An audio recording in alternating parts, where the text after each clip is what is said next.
Should I just get started and you're gonna? Yep. Okay. Fine. All right. Well, hey everybody. Thanks for joining us for another episode of the Spencer Covey Show. Today we have Mike Carnevale here with us. Thanks for joining me. Yeah, thank you.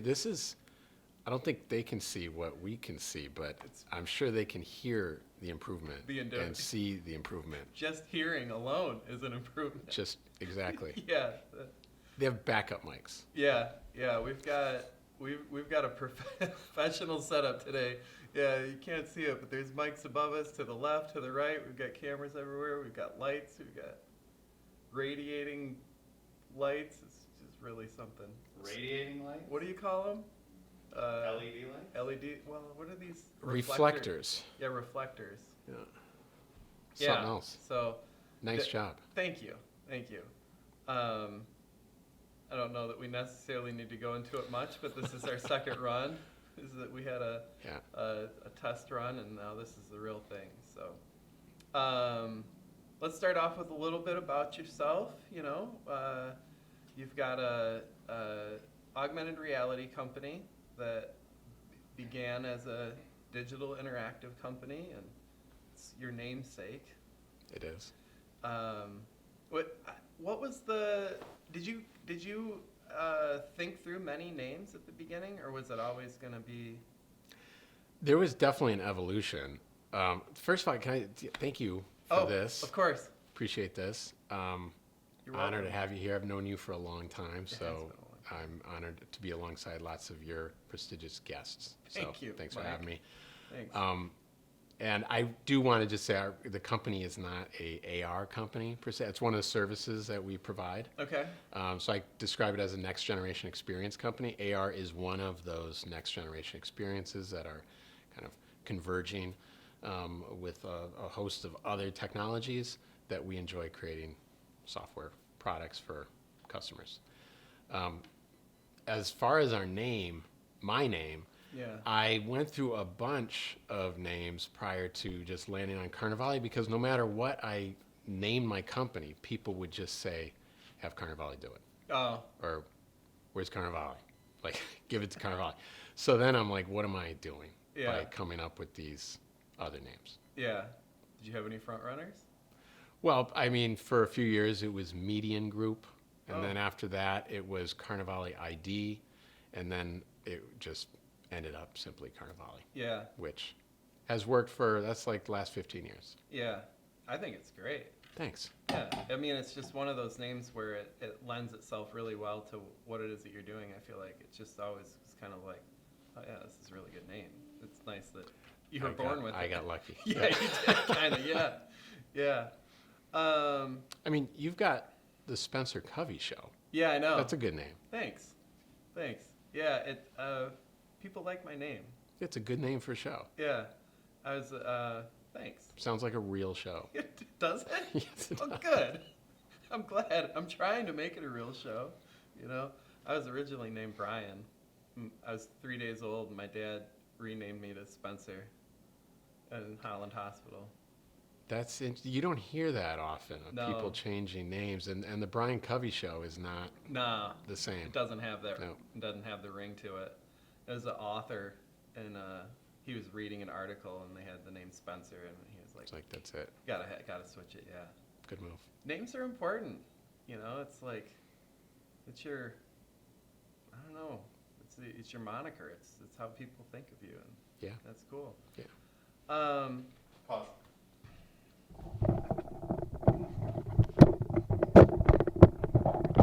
So much more. I just forgot to read announcements. We got Phil. Oh, okay. Oh yeah, sorry. So much better. Guys. It's like, jeez. There's a beauty to just getting started, but Once we go. there's even more beauty in having it done right. I know. I can't wait. So that when I saw his first video, I was like, I'm not going on your show if the quality is that. Like, you have to You have to step it do up. something about this. So you tried. Yeah. And you thought that was it. So this is what I dreamed of. This is So, more. thank you. You're welcome. Yeah, Me too, honestly. But you know, sometimes you gotta use what you got. This is much better. So going on from the beginning, you know, you Carnevale and Carnegie Mellon grad. I really like that. You know, I don't know anybody else from Carnegie Mellon.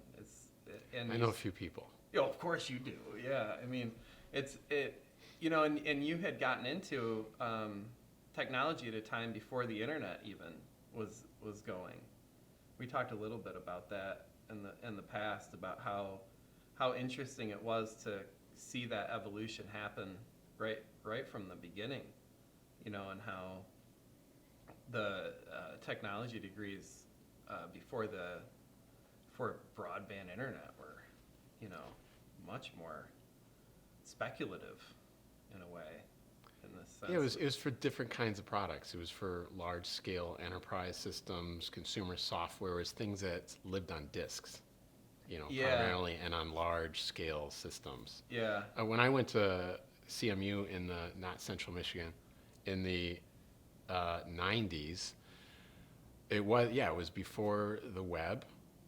The web actually came out like in 94, like towards my senior year, and I attended for industrial design. I was just interested in making products and designing products, which is what we still do. But I'll touch on that later. But the other software developers and computer science majors at school, they weren't there to kind of catch a wave on, you know, some sort of you know, internet boom, because it hadn't happened yet. They were just interested in, you know, writing software, designing chips, working on a robotics project. It was Carnegie Mellon was still below the radar. It wasn't like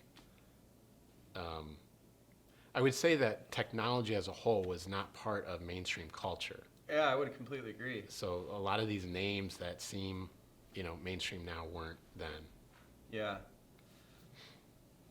I think that we're on the cusp of something very similar, in a sense where the college students today that are going and going into university and college and whatnot, I don't think that they're able to realize how fast technology is moving in a way that even the traditional academia is able to prepare them, because nobody knows what's happening next. I mean, we've got artificial intelligence, we've got cryptos taking over everything, it seems like. NFTs, you know, is there an NFT degree?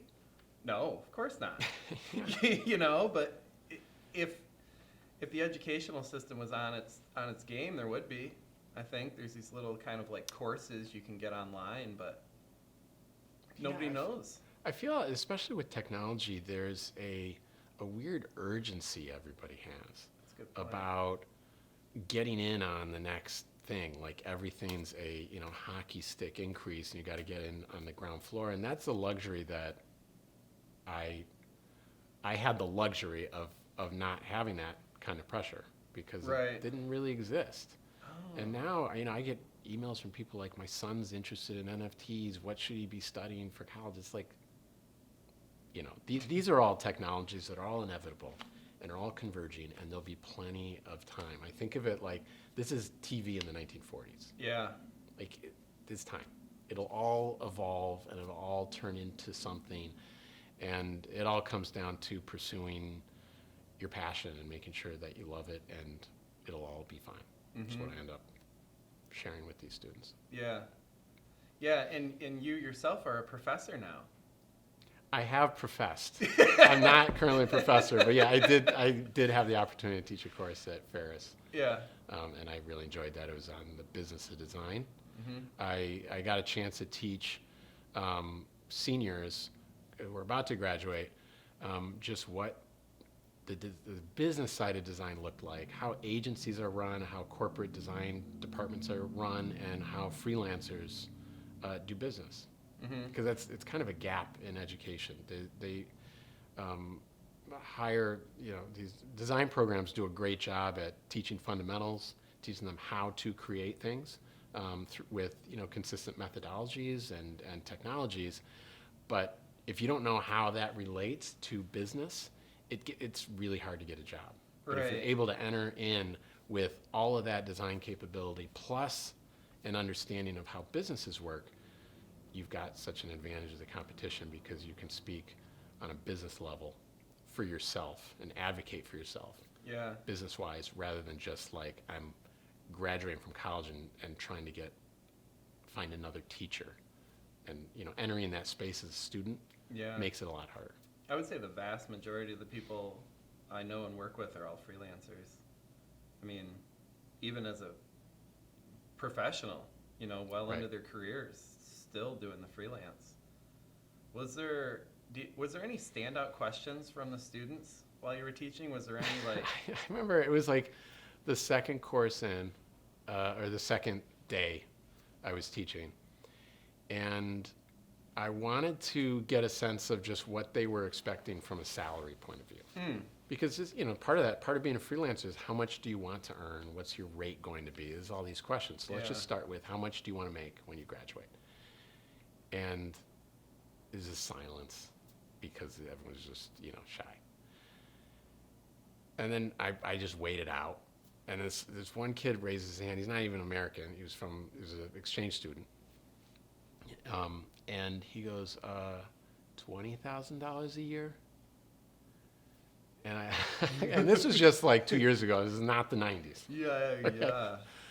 And so I was like, no. Yeah. That's the wrong answer. I said, does anyone else know? And someone was like, 30,000, like this price is right. And I said, okay, do you guys know how much life costs? Maybe we just need to start there.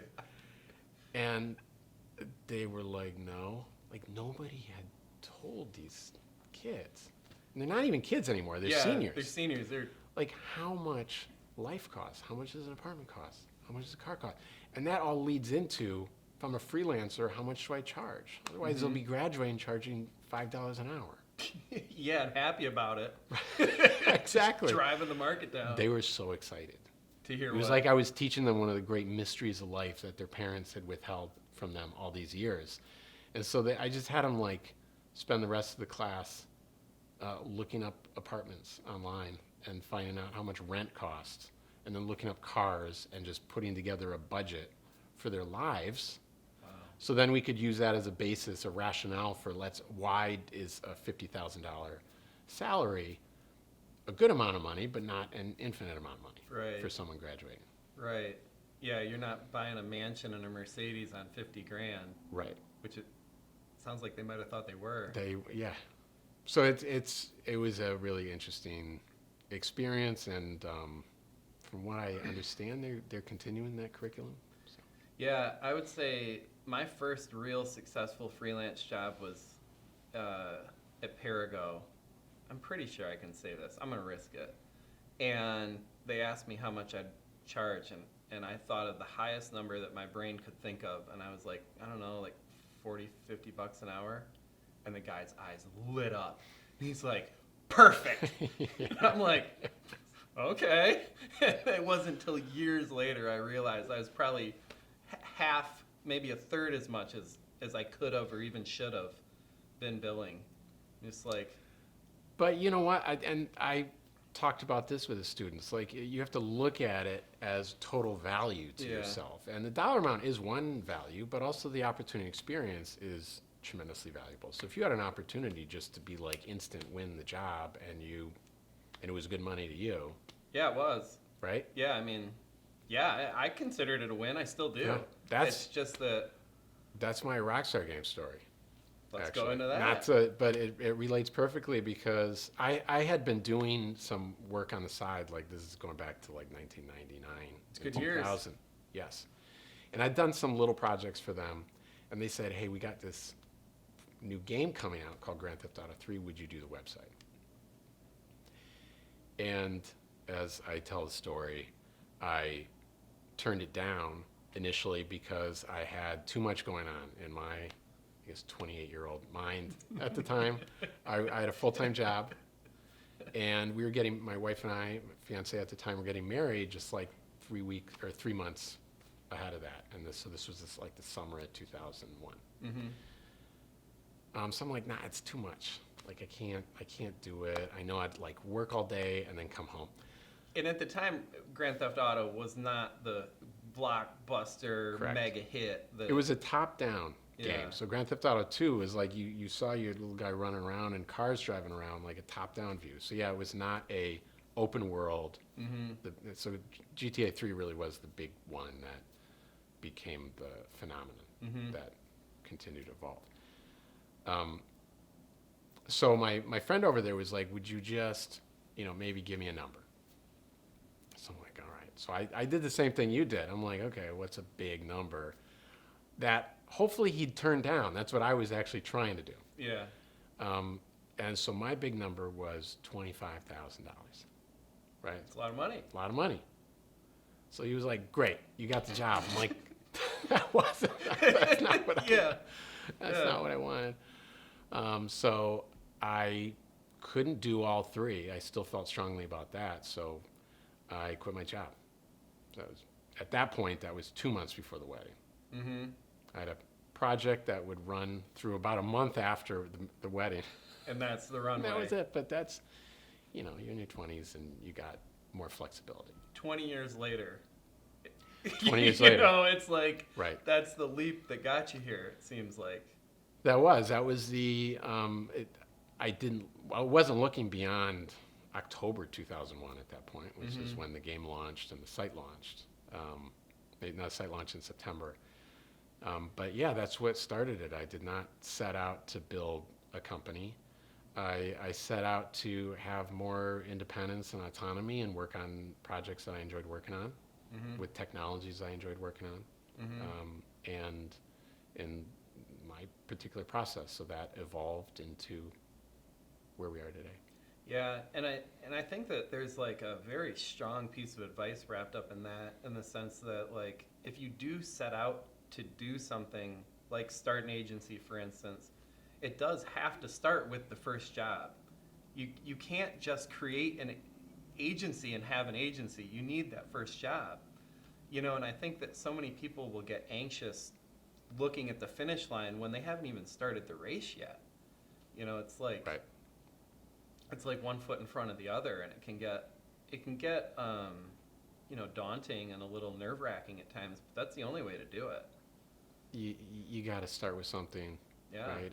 And some of those things that you start with can be things that you create. Like, what are you into? Make something. Yeah. Like, don't wait for an opportunity. Don't wait for someone to hire you to do it. Yeah. Start doing it. Spec work. Spec That's what I work, call it. or just something for yourself. Is that maybe Passion that's what you're talking project. about? Passion project, to create these things, to share your passion, to network and meet people. That's how you build a portfolio. That's how you build. I believe strongly. I think when you do that, things happen. Yeah. And we continue to do that for any of these next generation technologies, be it AI, connected devices, you name it. We're always just doing things that we're excited about doing. Well, one of the things that I think you're really good at is listening. You're an exceptional listener and pulling the. I got to interrupt you there. Thank you. Oh, you're welcome. Yeah. Okay. That was an example. Oh, I see. That was a dumb joke. Yeah, I got it. It took me a second. Like, that's not listening. It's a joke. I've been in meetings with you, professionally, and you're really good at listening to the people in the room and almost like taking their ideas, polishing them up a little bit better, giving them to them a little bit better, and they're like, whoa, I thought of that. You're like, well, yeah, mostly. But then they're like, oh, yeah, can you do that for us? And then you do. And everybody's like, I'm a genius. Mike's a genius. Everybody's so happy to have you and your team in the room, because of that ability to amplify what's already happening, and would you... I understand what you're saying in that perspective. The way what I see happening in those positions is trying to achieve what I call a shared mental model of what everybody's talking about. So in situations when we're with a client or anybody who has an idea that they're excited about, how quickly and efficiently can I really understand what their vision is? How can I see it? So if usually in any conversation where someone has an idea, and at this point I usually draw on the whiteboard like a disconnected Venn diagram of everybody's got a picture of it in their heads, but it hasn't converged yet. And so what I try to do through describing the vision back to them, through whiteboarding, whatever tool that accomplishes this, is to help all of these disparate ideas or understandings or perceptions of the vision and try to bring that all together so by the end of the meeting we're all thinking about the same thing. So it's aligned. And to do that, it requires confidently knowing that you know least about it. You know least about their business. You're the least expert in the challenges that they're facing. And so it does require listening. And I prefer that approach because you're right. Most of the time, like I'm not really adding anything. I'm just helping to create this consensus. And then once I understand it, then I can start building off of it. But you can't do any constructive team building off an idea until you've all achieved consensus. And as typically the most visually capable person in the room, either myself or any one of the team members here, are able to do that through visual tools. Yeah, and that's a huge benefit that you have to be able to articulate yourself through drawings. Yeah, so then we're all looking at the same picture on the board. So if someone's like, that's not what I was thinking about, we can be like, okay, great, let's keep figuring out what we're all talking about. Instead of it just being kind of this amorphous concept that is just floating around in the air that exactly. It's so easy to cross paths and just be like, oh, that's exactly what I mean, but it's not. It's not. And that's what all the creatives on this team are extraordinary at is, and I distill it down to, we make pictures. We listen, we make pictures of what we heard, we build on those, and then present them back and say, here's some more pictures. So we just have this iterative, like making pictures, which is really just this feedback cycle of this shared mental model evolving along together. And, seeing it in a picture is just much more effective than talking about it. Yeah. Has visual storytelling always been in your DNA, do you think? Or is it something that you've practiced, or maybe a combination of both? Yeah, I think, drawing has always been something I've done since I was a kid. Writing stories is also something I've always done. So yeah, I guess so. That's great. Is that what originally got you into industrial design? Because you felt a proclivity to it, or is it? Yeah, I just got industrial design because I used to just draw products endlessly in my notebooks in high school, mostly Nikes. That's really cool. And skis. That's what I was into. So Skis? Like ski Downhill boots, skis. I was into skiing. Ski boots are cool, actually, products to draw. They got the little rack. Yeah, they got cool angles on them, and so I was just into drawing. Yeah, cars, skis, ski gear, and shoes. And so I'm like, I could just do this all day long. So and then I found out about industrial design and said I'd like to do that. I applied to Carnegie Mellon. I never actually went there. I didn't know much about it, and just got extremely lucky. I just want to be clear about that. Yeah, but luck is for the prepared. You can say it's luck, but it's all right. Maybe not though. Right. Now, going back to your team, one of the things that I really have always appreciated and looked up to you for is the way that you're able to empower your team to, I call it firewalking, go out and live the experience, do the thing, and take charge of the project, and I just wonder if maybe you could comment on that a little bit on like what's going through Mike's head when you're essentially empowering your team to lead. I was just having a conversation with a team member about this today, and the word we kept going back to was autonomy in an individual's professional life and actual personal life. That's really what we want in our life, is a sense of autonomy. And that means if we're at home, if we're with our family, or if we're at work, we want to have a sense that we have some control over the direction of our lives, the type of work that we're doing, the process of the work. And even students out of school have a desire for that autonomy. But just like, anybody, like if I'm, say, take my family to New York City, I'm not just going to let my, kids just Okay. See you in a week. yeah, exactly. Yeah. Exactly. So there's still these constraints, but recognizing that everyone's growing, everyone's evolving, they all have goals, personal goals, and professional goals. And so what we do here intentionally and systematically even is making sure we're aware of, like, what are your goals? What are you trying to accomplish in your life? What are you trying to accomplish professionally?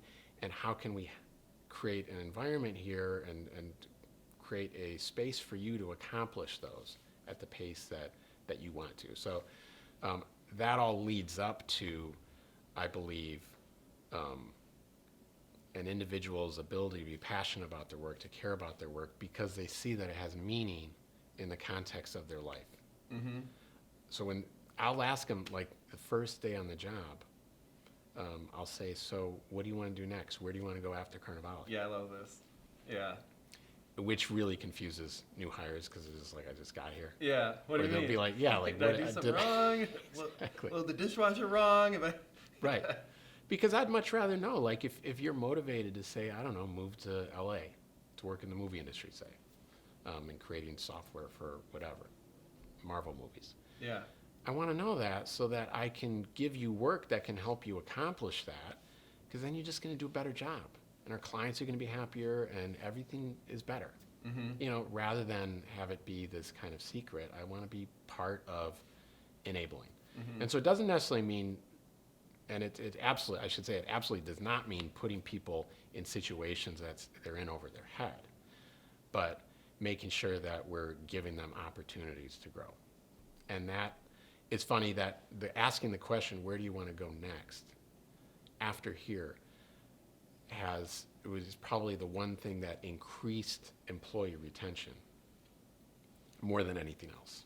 Yeah, you're aligned. I mean, it kind of, like, the image I've got in my head is aligning that Venn diagram again, the kind of dispersed, drivers, and combining them into, okay, I'm gonna have the employee doing what they want. I'm gonna get the customer's gonna get what they want. Everybody, it's all aligned into this. It's all alignment. That's the key word. Alignment. Yeah. And it requires conceding control. You have to let it go to some extent. You have to create conditions for success. But you also have to recognize that your subjective opinions about the design or about the path are purely subjective, and that other people have other equally subjective opinions about it, including the client. Yeah. And they're all valid. But what we can all go back to are some of the objective requirements and keeping the focus on. Is that what you do when there's, it's so easy to get into subjective arguments or discussions. Mm-hmm. Constructive discussions is probably a better way to put it. Is that what you go back to when you find yourself inevitably, I'm sure, in these discussions, is you go back to the parameters and that sometimes works itself out? Or is there a method? Yeah, because the parameters we define very crisply. Like mm-hmm. that is, we all have to perfectly agree, like, this is what we're building. This is the business goals behind what we're building. They've been articulated by the client. They've been, supported through research, whatever, right? And so that is definitely the touchstone that everyone can agree on, including the client. The subjective part comes into play mostly when, the creative team has a vision and it might be different than my vision. Mm-hmm. But it doesn't mean it's wrong, right? And that's hard for a lot of creative leaders to allow. Yeah. But it's also really powerful from an enablement standpoint to recognize that, I've been doing this for a long time. That doesn't necessarily mean I have the best aesthetic approach. It certainly doesn't if there's a product being designed by younger people for younger people. Yeah, right. Sure. Even if I'm like, I wouldn't do that. But there's a reason why I wouldn't do that. I'm of a different generation. Yeah. In my work, I call them biases, cognitive biases. You're biased to an opinion that is very subjective, almost always, if not always. Right. Yeah. And your team is very tight-knit. I mean, out of all the creative agencies, that yours is, I think, the most tight-knit that I know of, in the sense that you guys are just such it's obvious that the team is strong. And my question is that's kind of the context, but my question is that you've recently expanded. You've recently added on to the team, and I just wonder, was it did the core team itself influence the culture a lot when you were expanding the team? Did you guys consciously kind of like do like a culture book or anything like that, or was it just organic and it kind of materialized on its own? It is worth saying that this company, really any company, but I think maybe we're highly conscious of it or have high sensitivity and awareness, is really the cumulative effect of all of the individuals, like without question. It's like pure fact, and so all the extraordinary work that we do here and the clients that are happy are all a function of each individual showing up every day, putting in that work. And there is a common culture that values hard work, but also values that autonomy and creativity and independence that we all share. Like freedom and independence is paramount for us, both in terms of our relationship with the organization, that everyone has that sense of autonomy, but also how we all kind of have a say, and even to some extent a hand on the steering wheel in terms of what we want to do. Because even something like, growing from a team of 15 people to a team of 20 people, which doesn't seem massive, but it can be. That's a 33% growth over time, impacts everybody, and therefore everyone's got to be on board with it. I used a ship analogy a lot in terms of describing this company, that we're a ship.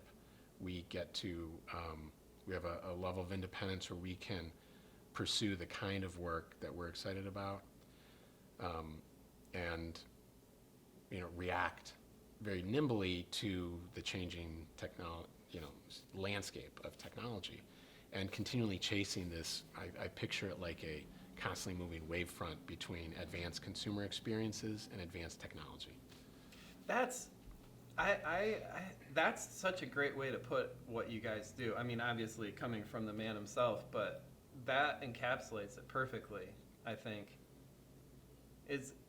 And so just to finish your question about the team, because we're only here because of the team. Right. Everyone's got to be aligned with that. And that is something special about this team. Like, we're all excited about creating the future. We're all excited to be in this position and to have the freedom to pursue what we envision as, the lands of both creative and business opportunity. That we see this future and all these technologies converging in this inevitable way, and also have the talent and passion to create these products for clients. Yeah. Do you picture a certain type of ship as a Like, how do I picture it? I'm not a ship expert. No, but I mean, there's yachts, there's sailboats, there's military destroyers. Yeah, there's speedboats. It's like a big.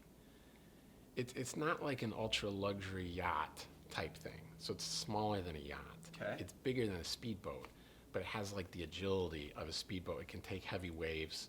It can take, unexpected things that happen in the world, like 2020, and be able to not just respond to it and survive it, but to actually handle those waves really effectively and still be turning and steering and maintain control.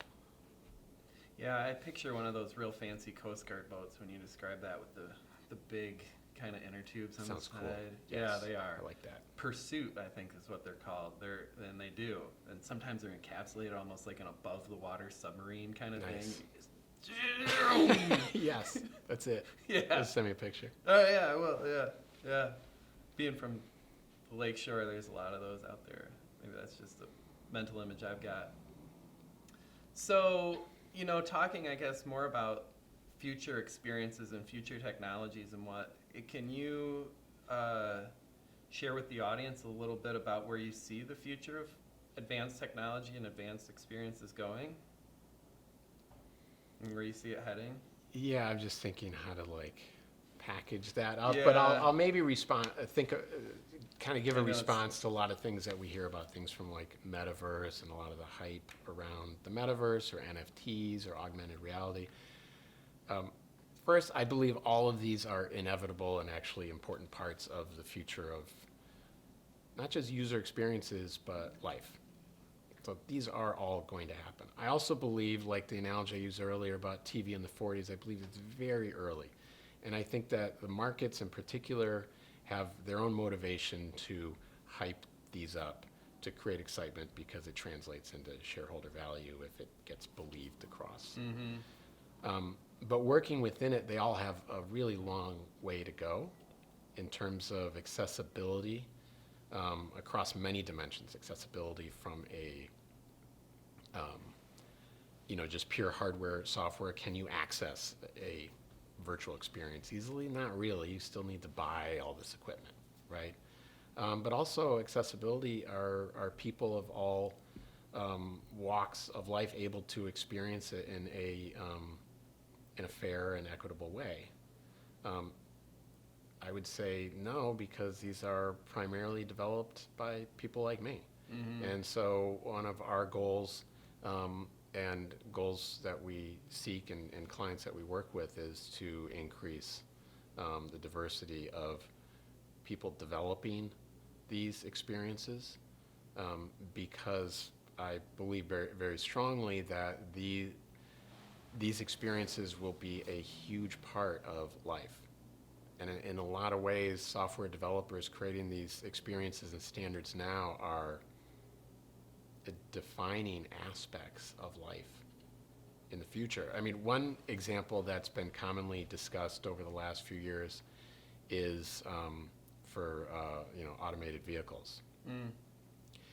And Mercedes had a little bit of a PR episode when they committed to always prioritizing the protection of the passengers in the car.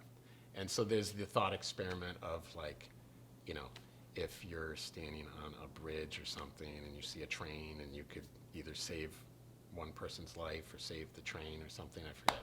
Yeah. You know what I'm talking about? Yeah, I do.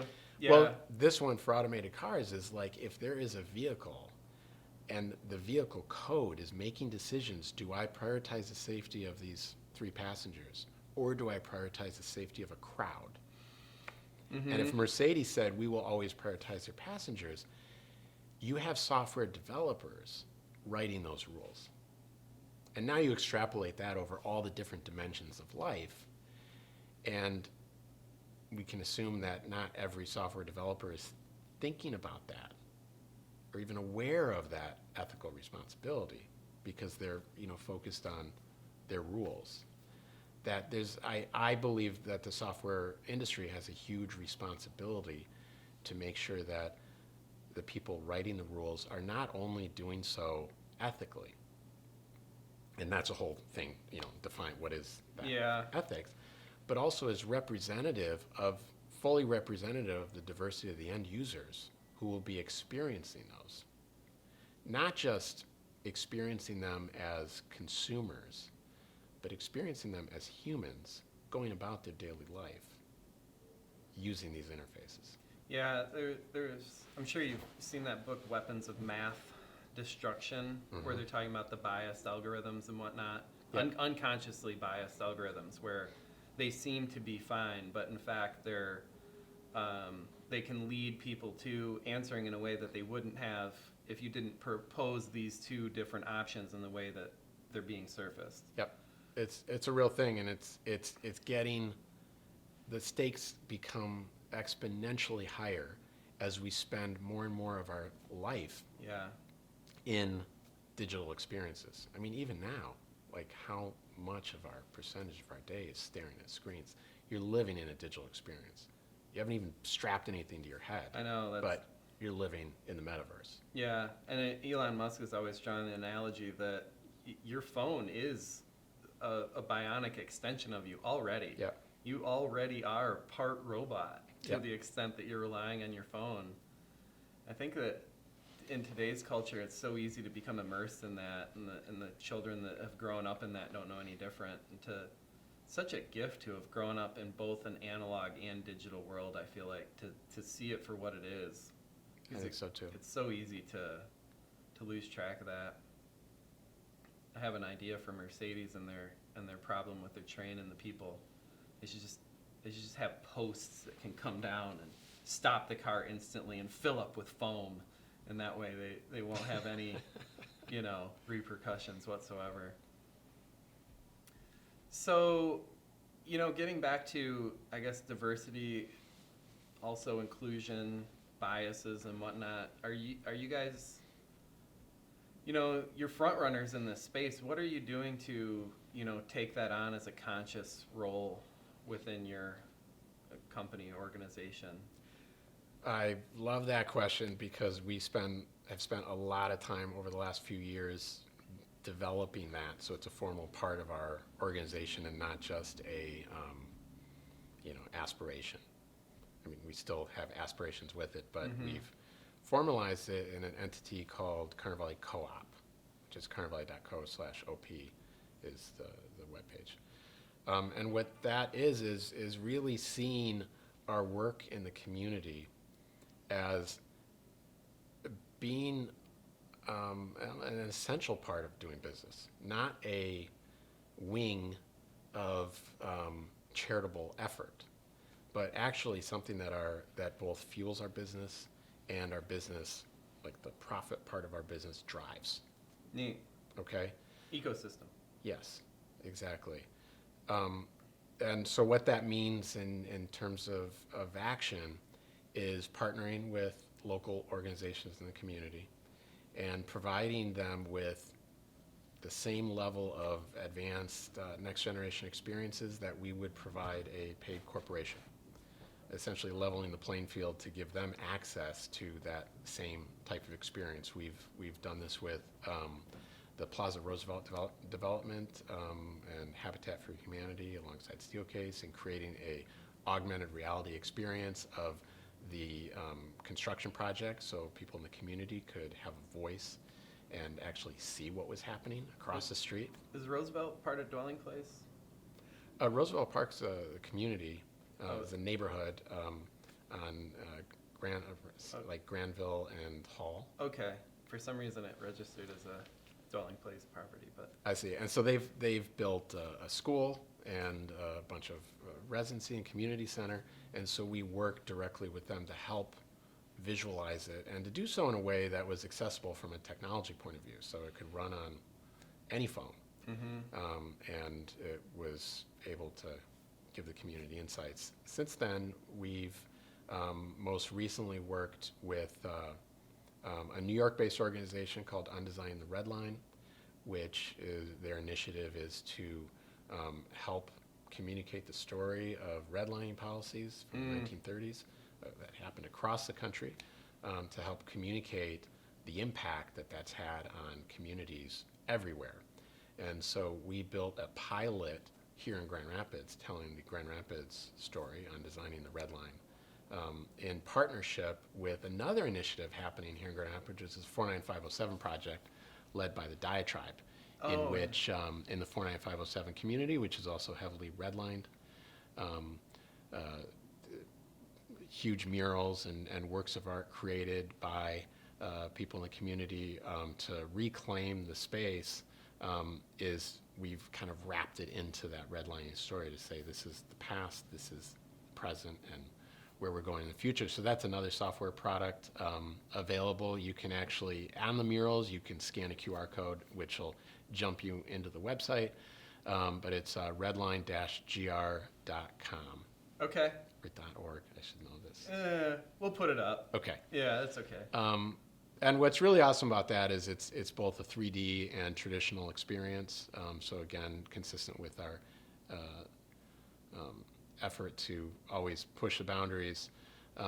It's got 3D renderings of the buildings as you're walking through either a physical walking tour on site or at home. And another layer on top of that initiative was beyond us just using our team and saying we're going to donate our time, right, and our team's bandwidth. We actually budgeted for it, and this is a new development for the co-op, which we're carrying forward, is hiring people in the community who haven't had traditional methods, traditional paths of education to be able to work on the software development and the design, so they're building their portfolios and will be in a better position to hire because this product is in their portfolio. So it kind of goes back to that university kind of portion of what we were talking about. You're taking the education into your own hands. Exactly. In a very real way. Right, and it's fantastic for us on lots of different levels. And this is what I mean about there's this ecosystem of it feeds us and we feed it, in that it gives my team ability, experience to lead, to practice their leadership skills and direct other team members. It helps with the whole talent pipeline, which if you ask any technology company, they're like, we're having a really hard time hiring people. It's like, well, let's train them up. Right. Let's just not complain and, just keep posting resumes. Let's build talent. And there are so many people who don't have access to traditional education, but all that's changing with online courses and everything, that there are really lots of viable paths to build teams, talented teams, with a vision of the future that can, not just impact our company, but our clients and the community at the same time. Yeah. I mean, online classes are fantastic, but it's not a project. Right. You're actually practically giving your students, is that a term that's interns. Fair? Interns. Yep. They're working on real projects. Yep, exactly. And it kind of comes into that passion where it's for the community that you live in. So it's that full circle. Yeah, and the rest of the team is super excited about it because we recognize that we wouldn't even be able to contribute that time and energy were it not for all the collective efforts of the team here at Carnevale and the great work they're doing for all our clients, because that's what subsidizes and drives it. So it gives everybody on the team, even those not directly on the project, a sense of contribution and impact, which goes back to that alignment challenge. So do you have, I know with a lot of times with internships, there's kind of like a season of sorts. Do you have a period of time where interns are applying or selecting? Is it open? Is there... I would describe it as rolling, because these projects are not synchronized with the school year, because traditional internship programs are still tied to traditional pathways of education. So you've got people who already have an advantage by being in a 4-year program, and then they get to be in an internship, which is great, right? That's how I came up. Yeah. But it is not inclusive. Yeah. And we're also not just looking at people in school, or maybe they haven't been to school, or that's not really on part of what we're looking for. We're looking for passion. We're looking for people who are willing to put in the same level of work that we're doing, and have a vision for their own lives and for how it intersects with all the things happening, not just in the community, but in the world of technology. Do you have interview tips that you'd like to cover real quickly? Is there it's funny, I was just on Instagram this morning, and I was just going through the reels like I do. I'm sure most people do too. And there was this one that landed, and the guy was like 3 interview tips that the interviewer will never forget. Number 1, ask what other employees do to become recognized. it gave like 3 quick little tips. Another one was, what can I do in the meantime to improve my skill set for your company? I'm forgetting the third one, but I just wondered, is there like anecdotally, if there's anything that you like in past interviews has really stuck out to you that as being a very successful?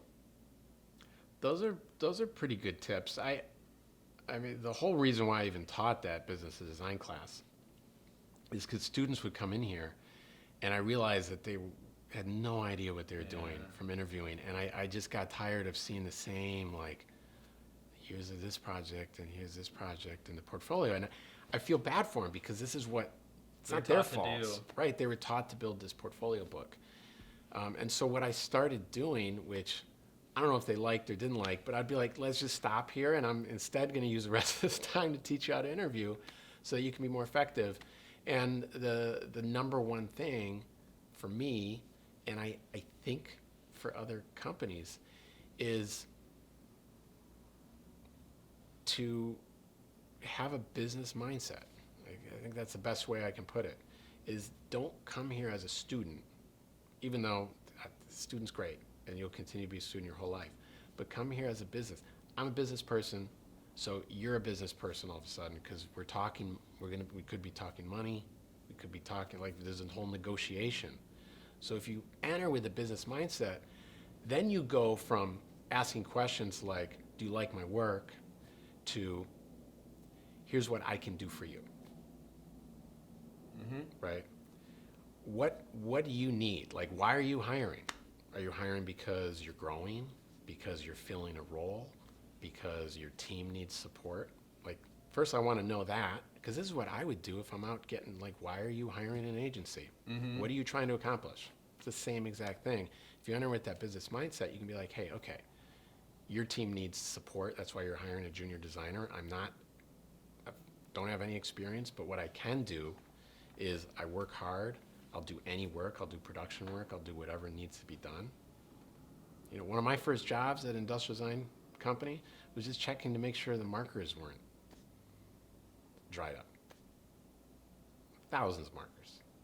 But still, but I'm here. Yeah. I'm in the game. And so that business mindset, there's a lot around that requires understanding about the business and learning about it and understanding, like, what you're responsible for in terms of taking care of yourself and making sure you're well represented in that negotiation. But ultimately it comes down to being at the table as a business person changes the whole dynamic, because then I'm like, let me show you this project because this is something that I could do for you. And in fact, let me just hang out here for a week and I'll just work for free because I don't have anything better to do, because I just graduated and I don't have a job yet. So let me just help. And if you like it, then we can talk money. Yeah, it's a bold thing to do. And I mean, it's a differentiator, because every other student is just sending these resumes into the void. And I know every student experiences this. Yeah. Because agencies you put a job posting up and you get hundreds of resumes. So how are you going to differentiate yourself? That's, again, the business mindset. If you're a business, you have to have a unique value proposition, right? Yeah. How are you different? And that, to me, is right now one of the easiest ways to be different, is like, I'm just going to start showing up. Yeah. I was always told that even if you do have an online resume kind of like procedure as an applicant, you should always print out your resume and introduce yourself in person. Go there and try and like, hey, this is me. This is who I am. I'd like to hand you my resume, please, in person, and maybe we could follow up, kind of thing. Right. And it's just that extra step. It's that extra differentiator. Like you gotta separate yourself from the pile. Yeah. Because it's a pile. Yeah. And it also gives you a sense of control over the process. If you're just submitting this thing online, you're just like waiting, and nothing is going to happen. Yeah, it can be frustrating. Well, completely changing the subject to something a little bit more fun. Hip Hop Museum. What can you tell me about the Hip Hop Museum?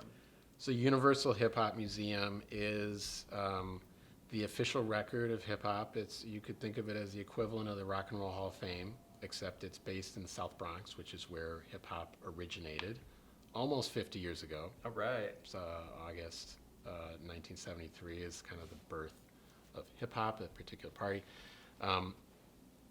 There's going to be a physical building built next year. In the Bronx. In the South Bronx, yep. It's currently under construction, but it'll be finished. Why are we even talking about this? Yeah. Right. Because I love hip hop. And about 7 years ago, I think it's been now, I got connected with the leadership team at the Hip Hop Museum and have been a partner with them the whole time. We've been helping with anything technology. And so I'm on the board as a technology advisor to the museum, and it's amazing. You've been on some calls with some cool folks. Yeah, I'm on calls with like Prime Minister Pete Nice from Third Base, Curtis Blow, Russell Simmons. Yeah. And it just bugs me out every time. Paradise from X-Clan. And we're currently building a virtual museum in partnership with Microsoft. Microsoft's one of the big sponsors of the museum, and obviously they have their own plans for the metaverse. Oh, I bet. And it's really a great experience for us because we're building the official virtual museum. You're making history right now. Out we're of making history. Exactly. Yeah. And it's hard to believe because I grew up in Grand Rapids, from here. At Third Base, which is a rap group from the 80s Oh, I had their and 90s. I had their album. Pop Goes the Weasel was kind of one Heck of their big hits from Peter Gabriel's Columbia House. Sledgehammer. Right. BMG Music. Yeah. Yeah, they've got a song called Product of the Environment, which is basically like, I'm just a product of the environment, right? I'm formed by the environment. That's how I see myself. I'm a product of the environments I grew up in. And what's constantly humbling about all the people involved with the museum is that we're all here for the same thing. We all are passionate about the culture of hip hop. It doesn't matter what color you are, what your background is, what nation you're from, what your even what your like hip hop origin story is and how you got. No, everyone's there for the same reason, is to capture this incredible culture that has totally transformed the world. Oh, yeah. I mean, this is something that came out of the South Bronx in 1973, which was burning. Mm-hmm. In fact, the Bronx is burning is like an expression because it was in shambles.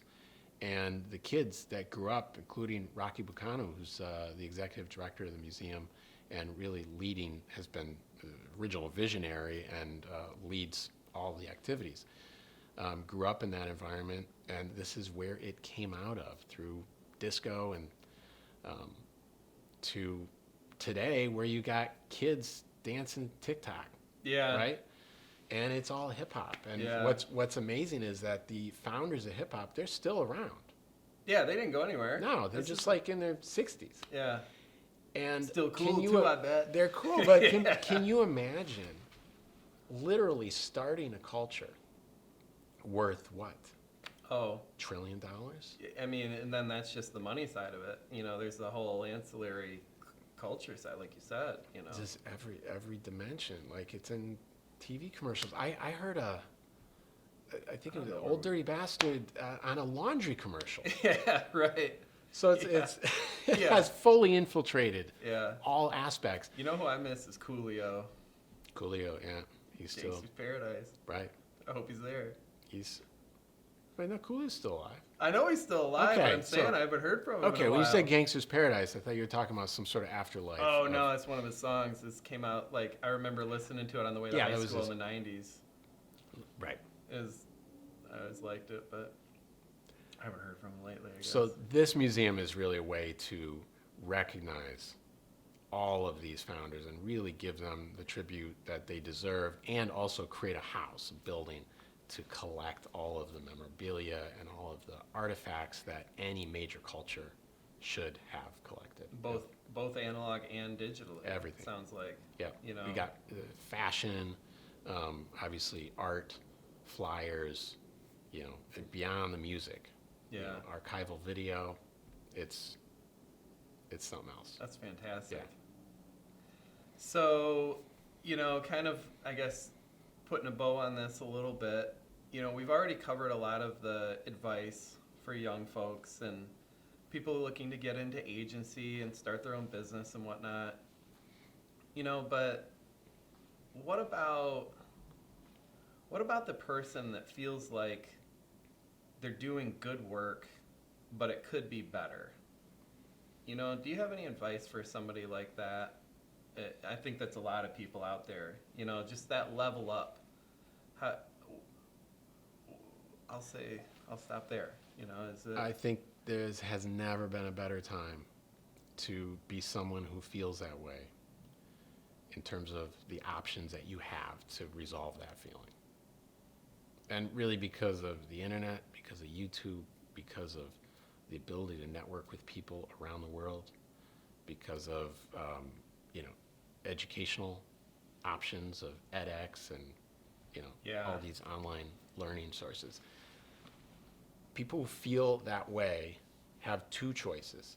They can wait for an opportunity or their job to say, hey, I need you to do this project that will help them improve their game, or I need you, or they can do something about it. And there are so many things you can do about it, but you have to do it on your own time. And this is what I mean about your individual passion and your pursuit. Like, if this is what you love doing, then you're going to be thinking about it and working on it and developing that aspect of yourself no matter where you are. It doesn't matter if it's between the hours of 9 to 5 and you're at your desk at your work. Like, don't let that limit who you can be professionally. Right. Don't let the clock or your setting or someone else prevent you from doing what you want to do. So if you feel like you're not at the level that you want to be at, you already know all the different things you can do about it. You just got to listen to yourself and do them. Right. Yeah. And put yourself in a position to be challenged. Yeah. Which you can do by surrounding yourself with people. And, I know we're in a state of the world where there's not a lot of people, congregating, but it'll come back, right? It'll come back, and that shouldn't even prevent you, because Yeah. your social options are unlimited. Yeah. With the, micro communities. Yeah. On every aspect of every combination of attributes. Yeah. Yeah. Get going. Do the thing that you feel called to do. Yeah. Whether it's a podcast. Yeah, a podcast. That's it. That's your ethos. Is like, I'm just going to start doing it. Yeah. Yeah, and it's a beautiful thing because by beginning, the simple fact of beginning has made it better all on its own. And anybody that's seen the first few episodes knows it's a little rough. It started off a little rough. I had some technical difficulties. But I think that, I know that this is the first episode that's professionally produced. And I think that it wouldn't have necessarily been, I don't know how you say it, as easy to get to this point if I hadn't started. I don't know if I'm saying that very eloquently, but that makes sense. So obviously AV quality is one aspect, but I imagine there's lots of dimensions that you've just discovered opportunities just by doing it. So what are some other things that you've just figured out? About podcasting in particular? Yeah, because is it 6 episodes maybe? Yeah, like that? 6, but I've got 2 published. I took everything else down that wasn't professional quality, but I've been able to reconnect with a lot of people that, how you've got an acquaintance or a friend that you haven't talked to in maybe 6 months, a year, 2 years, whatever the number is, but I always like to hear from people, and by starting this podcast, it's become a conduit to hear from people that wouldn't have necessarily had a reason to reach out or to contact me or whatnot. And also, not only that, they're not just highs and hellos either. They're more conversational. Like if I wouldn't call myself huge on social media or whatnot, but I would say I'm a regular contributor to like Facebook and Instagram and LinkedIn and whatnot, and I'll get a thumbs up or a high or a neat. But with this podcast, I'm realizing that the amount of vulnerability that I'm willing to allow myself also is being met with other people, I guess, extending the same to me in a way that it's like, oh yeah, this is what I've got going on. This is what's going on with me, you know. Oh, this is really cool that you're doing this, and like, how's it going? What are you up to? You know, it's like you don't get that from a post to your dog. It's just like, you know, oh hey, cute dog. You know, it's like neat.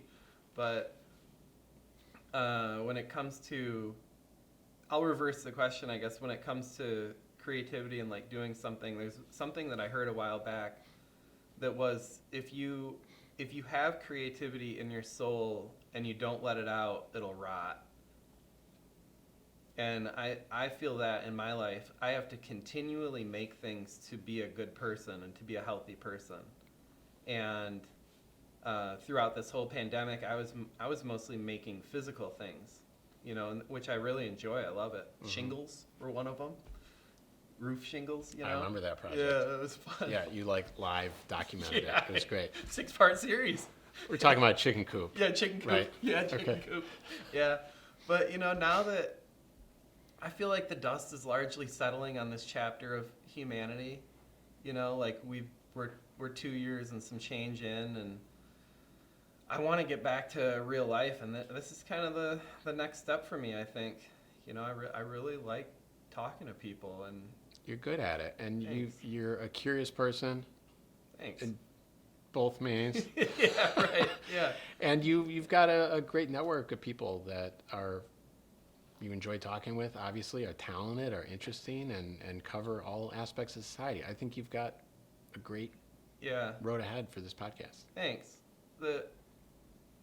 You know, like unpacking it, I haven't really thought about it, but one of the things for me is that I was watching podcasts, and I was watching them, and then I realized, I was like, hey, I think I could do that. Right. And that's how a lot of things, I think, start. Me too. Yeah. Like, that can't be that hard. It can't be that hard. Right. It try just requires figuring it out, and that's half the fun. It's like it these is constant learning curves. It's the journey. You know, it's always the journey. You always have the journey. The destination's beside the point, you know, just hard to follow that up, Spencer. I think we just ended the episode. Yeah. Thanks for joining me. Thank you. It's always a pleasure. Thank you so Likewise. much. I'll post the show notes and stuff, and thanks for joining us, everybody. See ya. That's it. That's you it. can wave to that Oh yeah.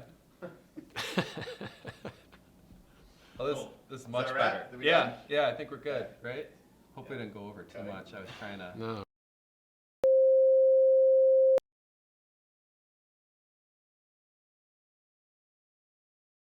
You know, you can't have a discussion about what he's up to. Oh, I see. You know, but I was just like, damn it, I wish I could record this.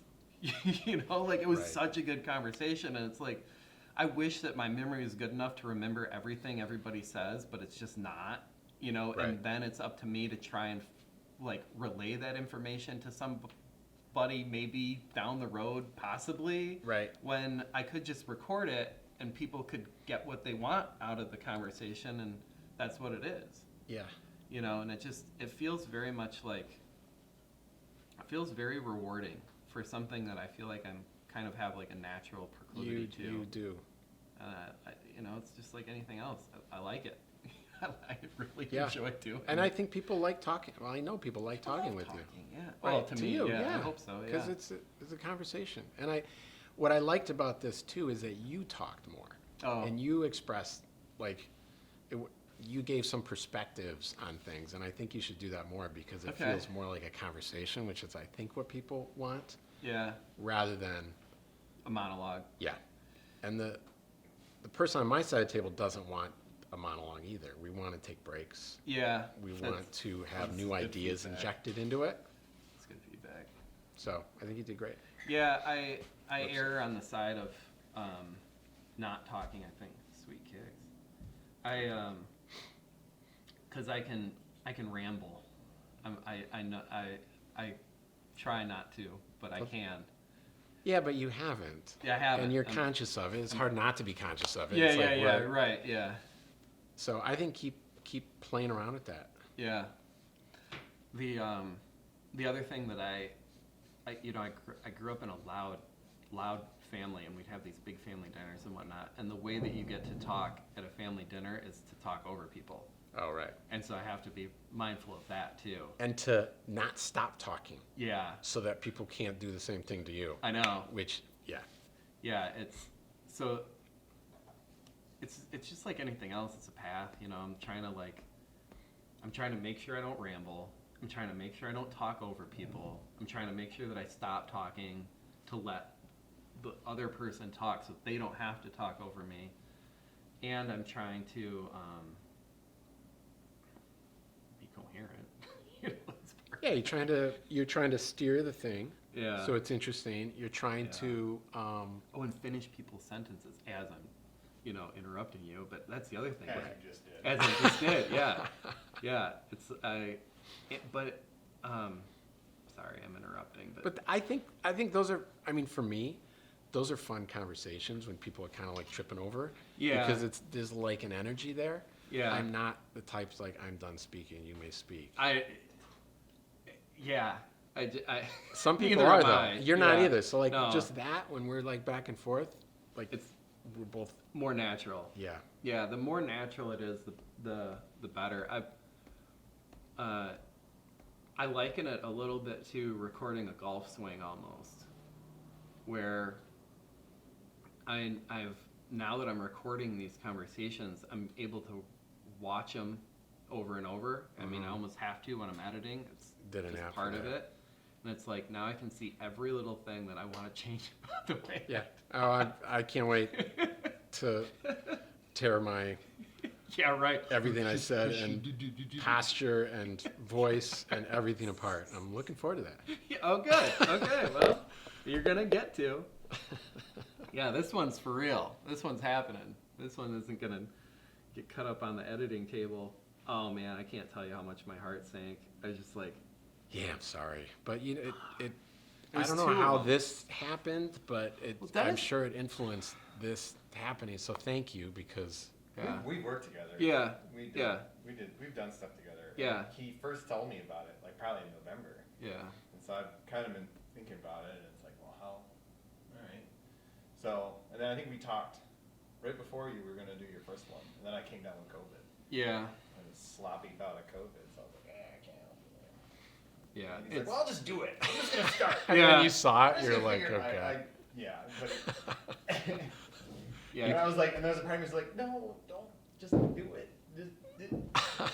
But that's a testament to your like. It is. You're not gonna stop. I'm gonna do it. We're gonna start it. Yeah. We're not gonna wait till it's perfect. We're gonna start it, Yeah. and we're gonna iron out the kinks as we go, even if the kinks are just completely. It's just fucking dead. It's a Even if the cliff. kinks are Yeah. completely crippling. If I'm Yeah. driving a car and I got to learn how to fly, I guess that's what it is. And you figured out a lot. Yeah. You figure. Yeah. Yeah. Otherwise, this would be the first one, and your questions wouldn't be as good. The whole thing would be awkward. Like, you got all that out. Yeah, and also, it's the beauty of it is it's not written in stone. It's I put up, this is the 7th episode, but the other 4 I took down. Because you can. Because I can. It doesn't matter. Yeah. Right. And it's not like I was putting thousands of dollars into ad spend either. I mean, I think there was 100 views on. You know how 12 views on one of the other ones. It's like, I'm gonna. Kanye put out an album. I don't know. This is probably 5 years ago, maybe more. Like, he put it out on Spotify, and he kept changing it on Spotify. Yeah.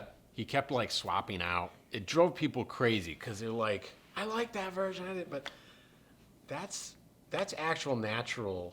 That's Yeah. how you behave in a digital world. Yeah. You just can keep playing around with it, take it down, put it back up, Yeah. put a soundtrack on it, just Yeah. keep messing with it. Yeah.